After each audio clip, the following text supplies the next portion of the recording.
Hello everyone. So here's my OC. She's my Cherry Leaf. I know she's bald, but that's her current state because I haven't started with the hair. But check this out. That's how I that's how I sketch. I know it's kinda eh, but yeah.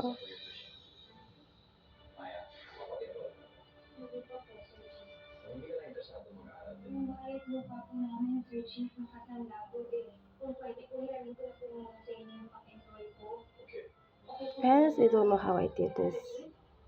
I just trust the process. And I really hate how the hands made me repeat this quite a lot of times.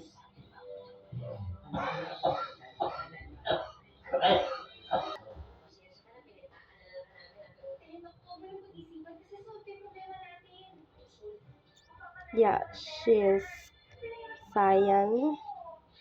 Because I like that color as well.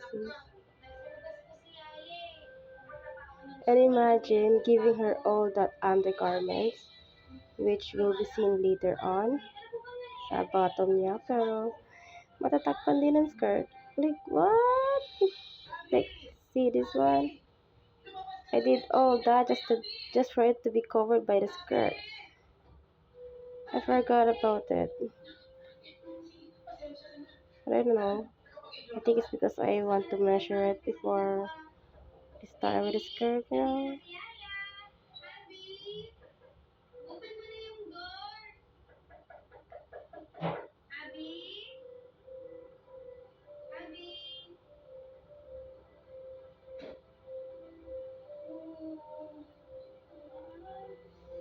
Kinda like the design.